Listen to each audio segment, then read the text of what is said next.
Continuing our Fighting Men of Rhodesia series, the next gentleman I want to introduce is a man who was once a schoolmaster of mine, who I shall never forget, because one minute he was a schoolmaster and the next thing I was standing alongside him with a bunch of other brand new raw recruits at Llewellyn Barracks. And suddenly we were all in it together, I suppose. But I remember looking at him and actually feeling terribly sorry for somebody who had only recently been at another level, having to endure the same sort of humiliation that the rest of us were going through. But Titch Cartwright took it on the chin, as he's taken life, I think.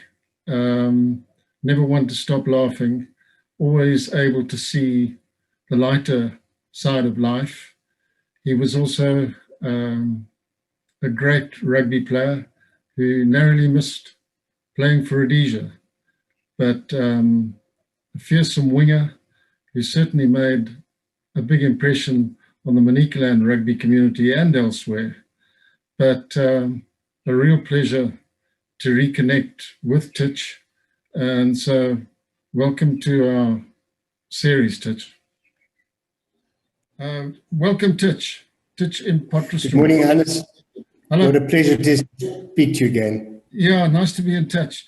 Titch, an event that just about every Rhodesian soldier remembers fairly clearly, but tell us about your trip to Llewellyn to start your career as a Rhodesian soldier. Hannes, thank you very much. What you must remember that in any war story, you normally have to divide by 7 to get to the truth, because most war stories are enhanced a bit, but I'll do my best, and please stop me if I get carried away. Yes, I had 4 years at Rhodes University, and then I taught for 2 years. I'd been married for 1 year, and I was getting bored, so I wrote to the education department and said I'd been called up, and I wrote to the army and said I was available, none of which was true, and I got called up to go to Llewellyn. We were meant to catch a troop train from Ontario, in which I think you would have been on, and several other schoolboys. But because I was married, I didn't really want to go on the train with the guys straight away. So I went to Salisbury to catch the train to Bulawayo, as I had done as a student. But because I'm so full of myself, I never checked that it was a special train, and I missed the train. So my father, Pat, had to drive me to Salou. It was the time of petrol rationing, and he had no coupons. He had to borrow those, but it was a real cock-up, actually. And if I hadn't arrived at Llewellyn, I don't know, I probably would have got charged. I don't know. All right. Then at Llewellyn, you opted to test out for an officer's course and ended up at the School of Infantry. Yeah, what happened at Llewellyn, the first day, they had me running around a little bit because I'd obviously been unfair to a certain corporal when I was a schoolboy, but in those days I could run all day, so that wasn't a problem, but you fill in forms to say what you want to do. And I remember there was a youngster next to me, and they said he must put down qualifications, and he said, qualifications, what's that? And they told him what it was, so he wrote SUT, but he didn't go on officer's course. Anyway, we got to School of Infantry in Gwelo, and it just happened our course was mostly older guys. Some were teachers. There was an engineer and an accountant and whatever. So we were intellectually and age-wise a bit more sophisticated than some of the courses before us. Our course officer was a Captain Winnell who'd been at Churchill, and our course sergeant was a colour sergeant, Lionel Phillips, who, I don't know if you know him, but he was a real character and an excellent instructor. I know there were lots of amusing incidents, but any that spring to mind? I know it was a tough course and the grind, but I know that there were some lighter moments. And what was fascinating to me is we could scrub toilets but we had Batman to iron our kit, which was strange to me to think we had to polish the barrack room, but we had a Batman to iron our kit. But that didn't matter. But being a little bit older, we were probably brighter and better organized than some. And the one Saturday, this Lionel Phillips told us he wanted a garden. There was a guy, Les Wilkins, who was a local teacher, and he brought 6 workers from the school. We worked out a lawnmower, a truck, and all the equipment. So when this Lionel Phillips came back on Saturday night, there was a complete garden like he'd never seen before. And he looked at it and said, I don't like it. Next weekend, you'll make it a lawn. But it didn't matter. He never changed it. I don't know if it's still there.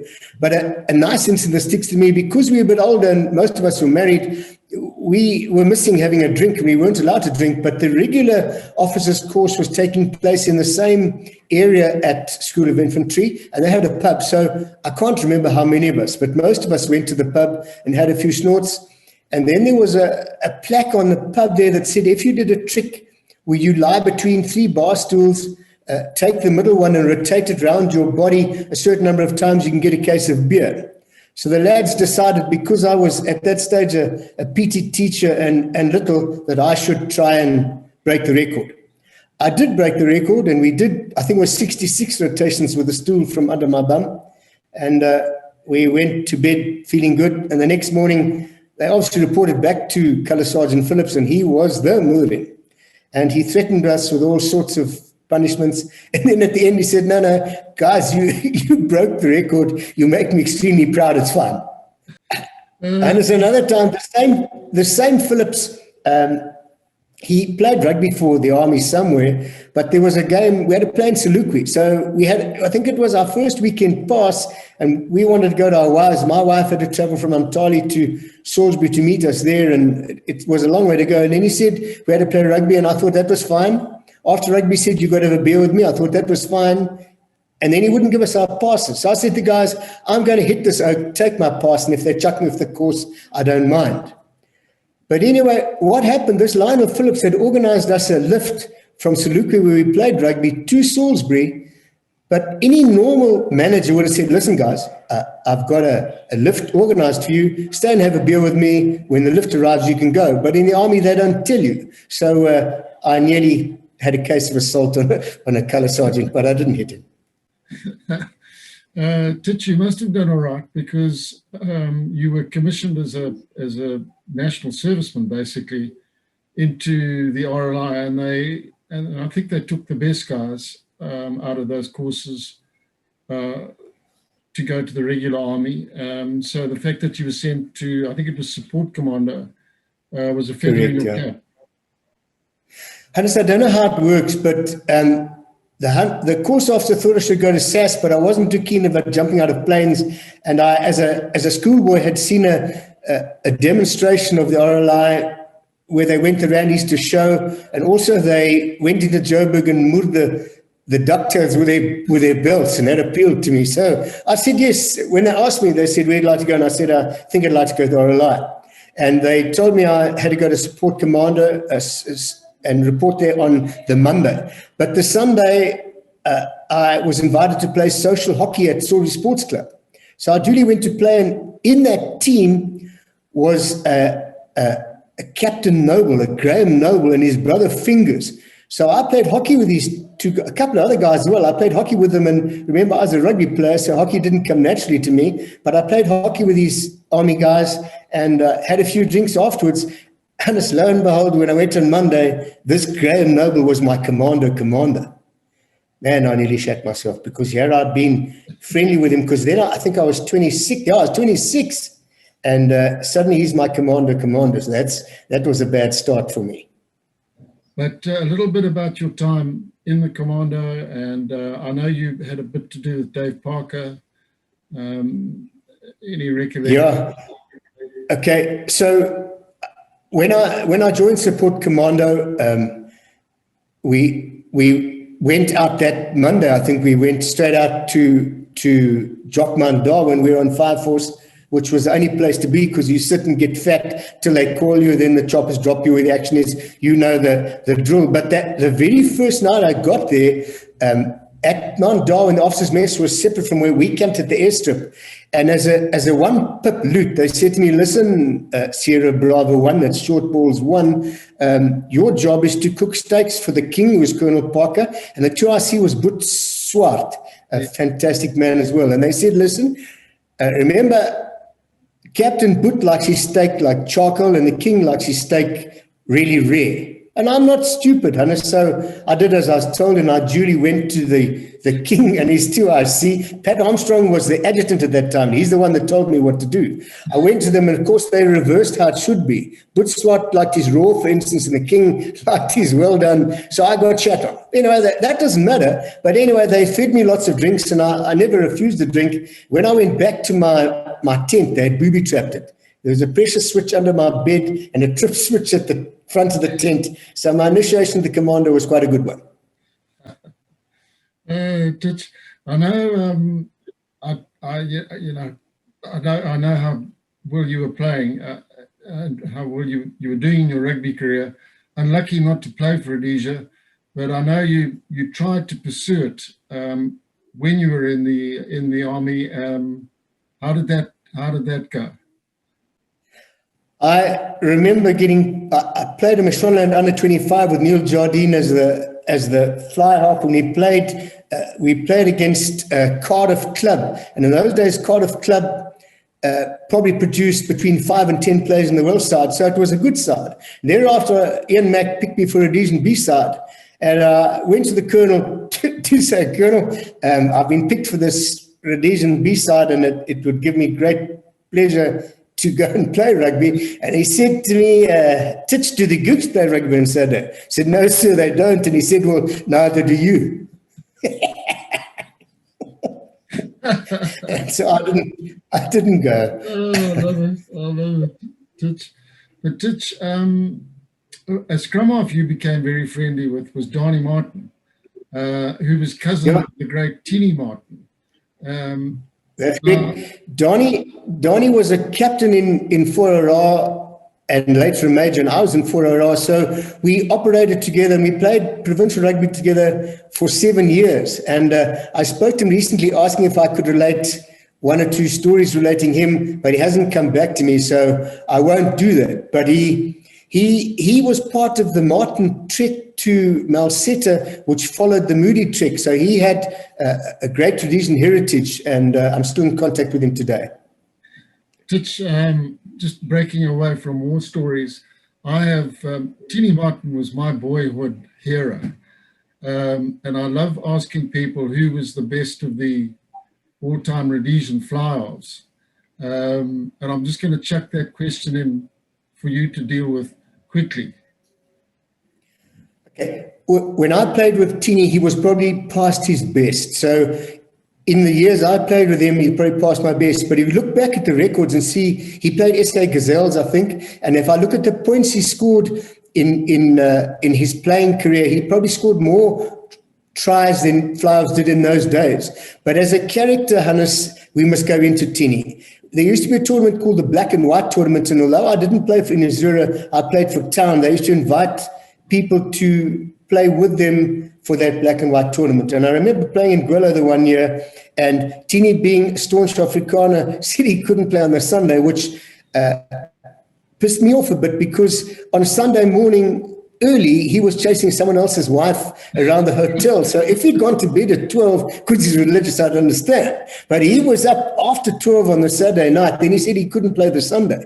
But they told us that, well, I don't know if it's true, but they said, Tini, look, the reason selectors are here on the Sunday match, he must play. So he played his heart out. But I don't think the selectors were there. But he was always very smooth, Tini.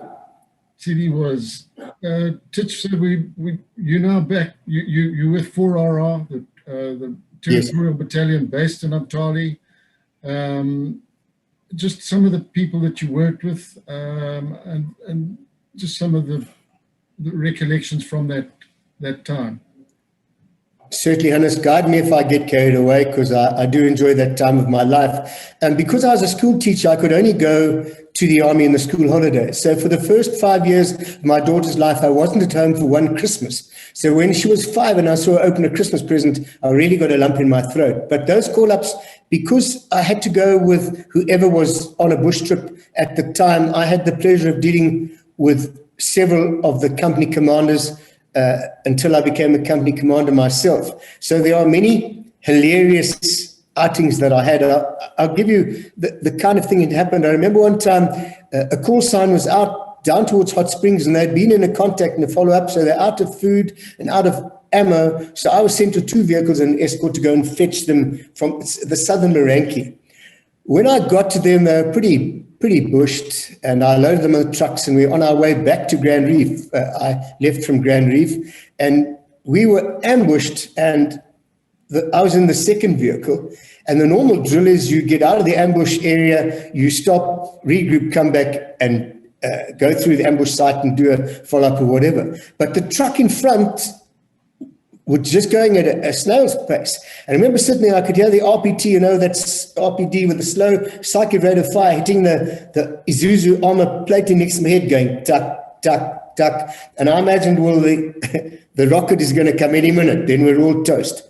Anyway, what had happened, or what transpired afterwards, that in the ambush, the accelerator cable of the front vehicle had been shot out, so that truck only moved at the pace that it could without an accelerator, and I was behind them. So that was we were in that contact area for a while. We didn't have a successful follow-up because the troops were tired and out of ammo from the contact they'd had before. Anyway, so I reassembled the guys and I looked around, and you might remember there was a chap, Rob Lucas from Umtali. So Rob Lucas had a head wound, and so I looked at him and he had to be flown out. But then I thought, well, how come he was in my truck and I didn't get hit? How did Rob get hit? So when the whole show was over, I got back in that Isuzu, and they had those sides like this, and I found that one of our guys had fired around from inside the truck. It hit the armor plating on that side and came across and hit Rob in the head on that side. So he got shot by own fire, but I didn't tell anyone afterwards because it was all quite traumatic at the time. Titch, there were some novel ideas that came out of 4RR, some fairly unorthodox methods adopted. And I know Billy Herman, who you played rugby with, was involved in the one operation where he got killed. But maybe you can just tell us a bit of the background to what they were doing and how it all worked.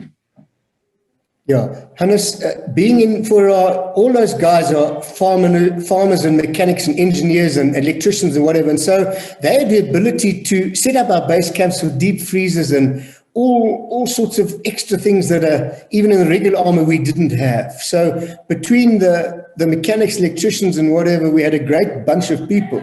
And before I get to the incident or the area you're thinking about, I recall one time Colonel Peter Brown, who was our colonel at the time, he was applying for a job.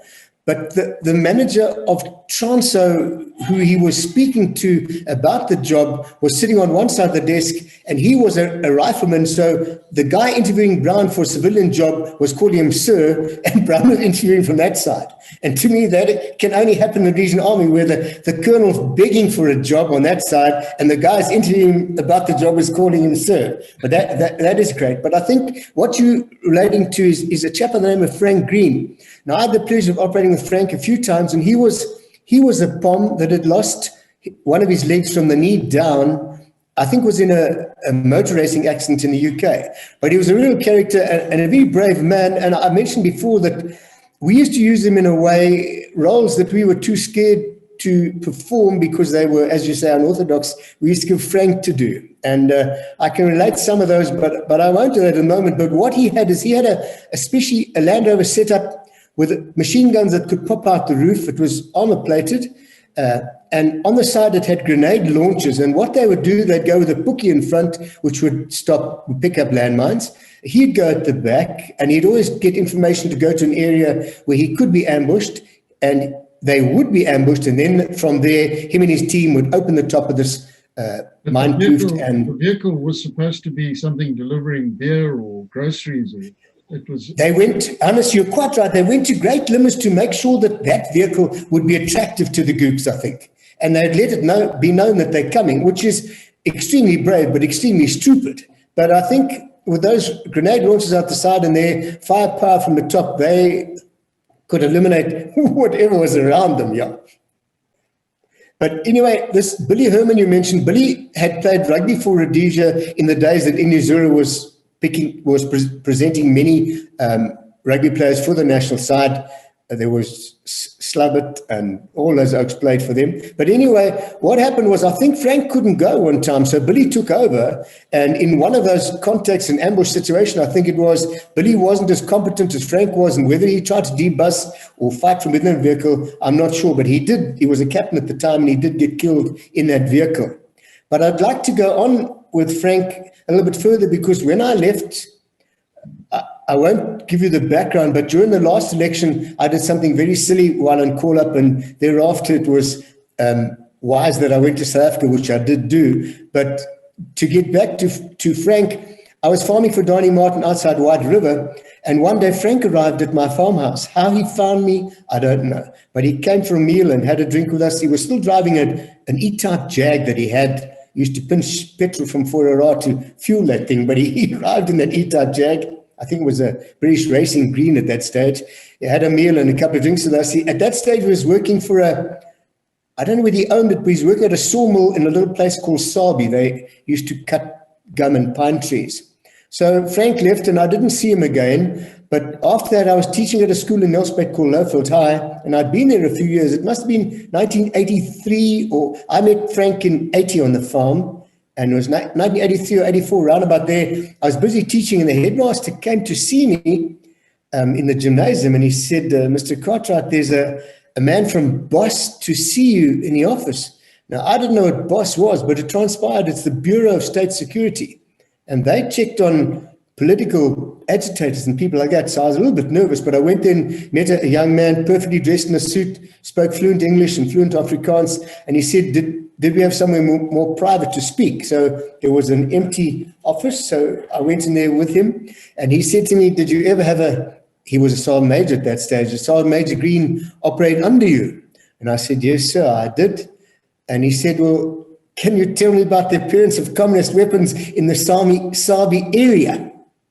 Hannes, no. Once again, I shat myself, because when I left, I took some weapons with me because I thought we'd be fighting a rearguard war, but I put those in 600 rounds in a dam somewhere, not to be noted. But anyway, so I said, look, Frank did a lot of work for me. I'll talk to you, but if it goes to court or there's any follow-up, I'll deny that I've ever spoken to you. And he said, but why? I said, because Frank is a very capable man and he could do a lot of damage to you, your police station and me.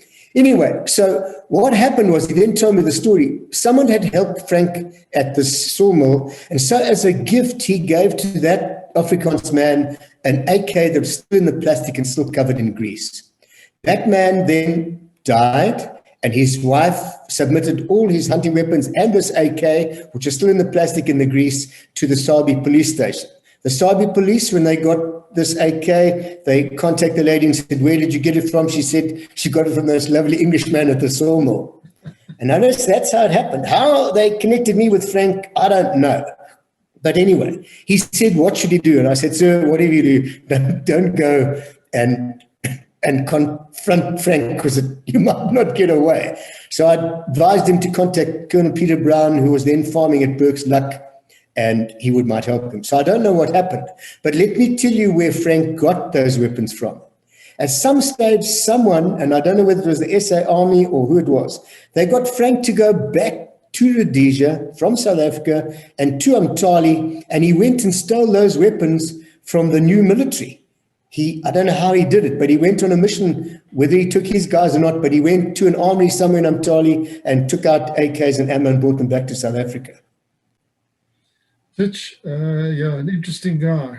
I know at one stage you were posted to Fuma Ravanu, which was a sort of hybrid with with quite a strong political connection at the time. But just tell us a little bit about Fumaravane and your time there.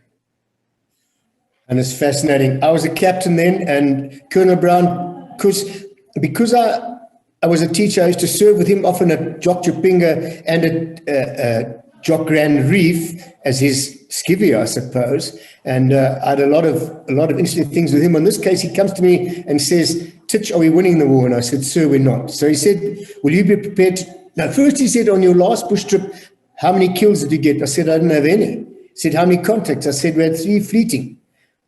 And he said, "And no kills?" I said, "No, sir, no kills." He said, "Would you like to try something different?" I said, "Yes, please, I would like to." So he says, "Well, I think it was Bishop Mazarewa's troops have changed side, and there are 200 of them. They were in Cashel. I think they were in Cashel, these guys, and they need a leader." And he said, "You can choose a sergeant." So I looked around and I said, "But sir, there's no sergeants here." So he said, "Well, choose a corporal then." And there was a Corporal Stockill, and there were a lot of Stockhills. I don't remember his first name, but it was a Corporal Stockill that was a good shot.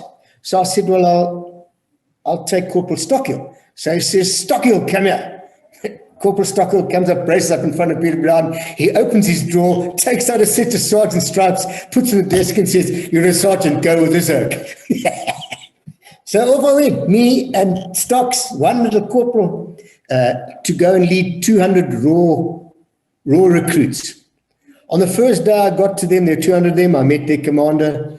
So a lot of them were young, not well trained, and they were doing weapon handling. And as you know, in weapon handling, the instructor stands in the front of a V and the troops go this way. And there was an accidental discharge, and the round just missed me in their leader.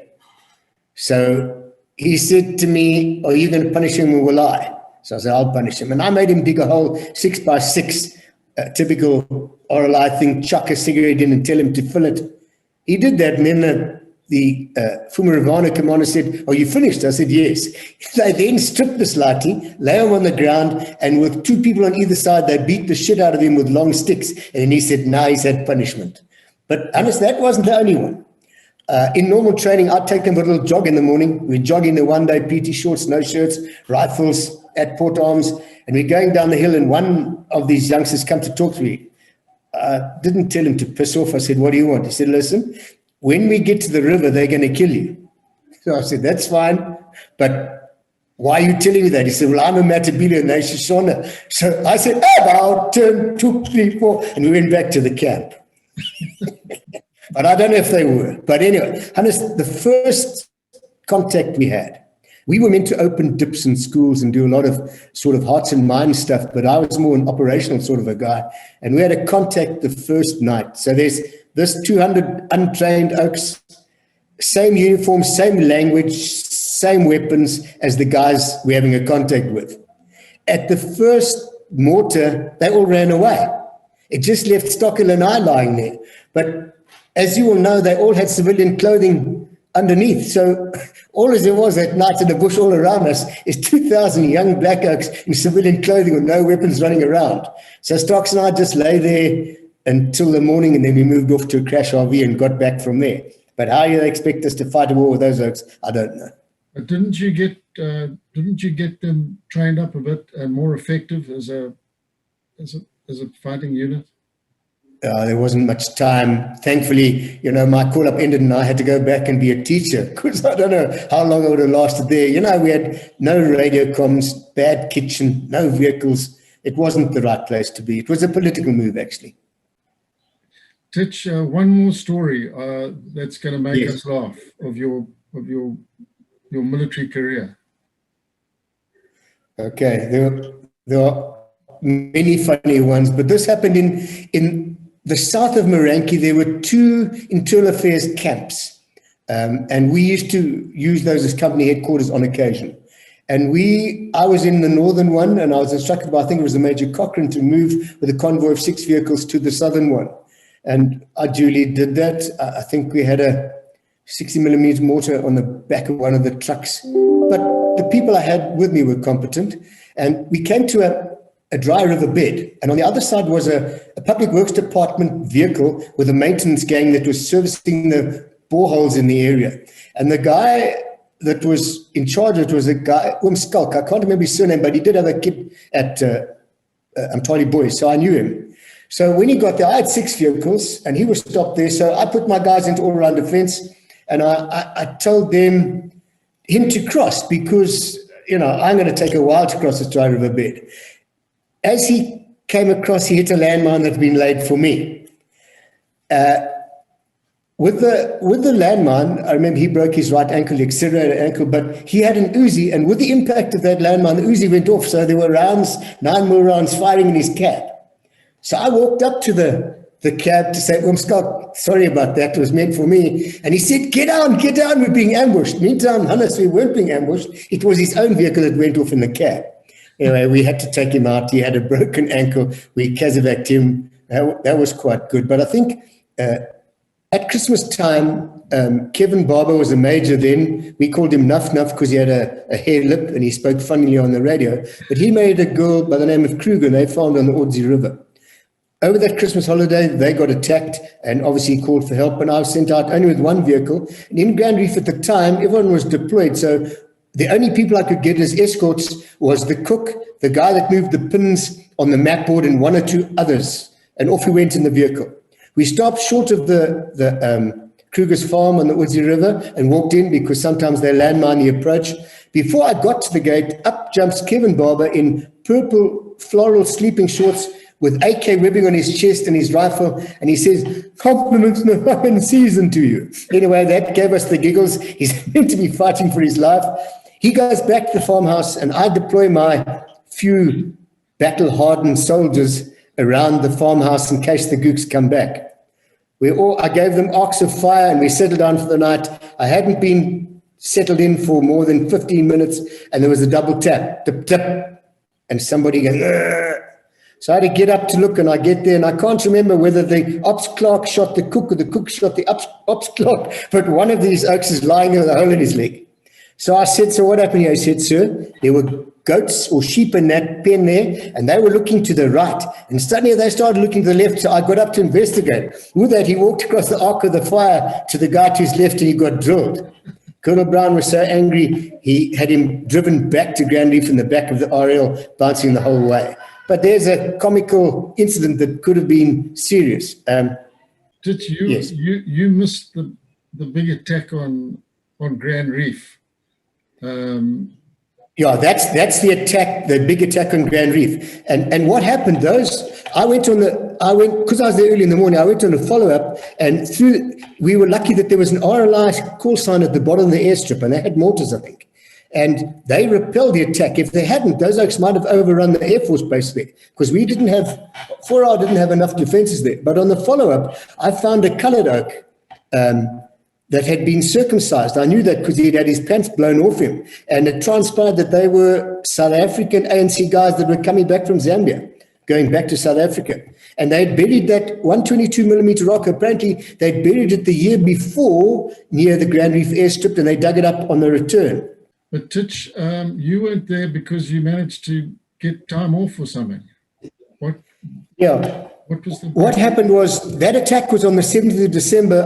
My wedding anniversary was on the 16th. So I went to Colonel Brown and said, sir, it's my wedding anniversary. Can I please go home for the 16th? And he said, no, you can go on the 17th. So I said, that's fine, because I didn't mind. And so on the night of the 16th, I'd enjoyed a bottle of Phillips red wine, which is terrible, produced by the Simlets of Vumba. And I heard these explosions going off, and I said to my wife, well, some farmers getting revved. The next morning, I went back out to Grand Reef on my motorbike with my rifle on my back. And when I got there, the water tank at Grand Reef was riddled with holes, and water was coming out like a Western movie. And I saw a policeman there, Inspector Smith, and I said, what happened here? He said, weren't you here last night? And I said, no, I went home. So Colonel Brown asked me, did I know something he didn't know? I said, no, sir, you wouldn't let me go home. But what was lovely is when he was running from his 4R camp to the Air Force, he got hit by shrapnel in his back, and the shirt he was wearing was a red one that said, settlement my ass, let's go out and kill floppies. So I think he deserved that. Thank you. There are a few more stories that are relevant. While at the School of Infantry, Jack Herman was a Minister of Defense. He happened to be a family friend of ours and a house guest, So someone in their wisdom decided that at a demonstration, I should fire the rifle grenade from the shoulder, which I could do. But they kept me waiting too long. And so in waiting, Herman's now standing next to me. In waiting, my little arms got tired. So the F-in loaded a little bit. So by the time I fired it, the rifle grenade went off in the mud not far from us. So Herman and myself got sprayed in mud. So I got a boot up the arse from the color sergeant. That was the one. The other one was General Walls one Christmas came to visit. And because we were in Chipinga, we were based in Chipinga. So he came to visit, and for some unknown reason, I was given the task of being his ADC for the day. It might be because my folks also knew him and his brother. So we were leaving one camp after giving the black soldiers Christmas pudding and that's not good for them anyway. And I was on the back of the Mercedes Unimog with Walls, and we waving goodbye to guys. We're leaving, and as we're leaving, someone throws a thunder flash into the truck. Now, I know that General Walls, I've got to protect him, so I take the thunder flash and I throw it back at them. It's got a 7-second delay, but that thing had a string onto it, was tied to the back loop of my pants. So when I threw it, it came back into the truck, and there I was dancing with the thing to explode under my feet, but it just went and went out. Much to the delight of Walls and everyone else. I was a complete clown, but everyone knew about the prank, but I didn't know. Walls knew, and he approved of it. So those are the kind of things that made me an unsuccessful fighting soldier. But despite that, Titch, the other minister, PK van der Waal, when he was Minister of Defence, he came to your wedding. Yeah, PK van der Waal was my father-in-law was secretary to PK van der Waal at the Ministry of Internal, was Immigration and Tourism before he moved to Defence. So he came to my wedding, and before the wedding, he phoned and said, what would the young couple like? So I said, PK, I'd like a brace of Purdy shotguns with those Damascus barrels. Hannes, he never gave us anything. A little teacher. But Titch, thanks a hell of a lot for your time, man. It's a pleasure, Hannes. Stay well.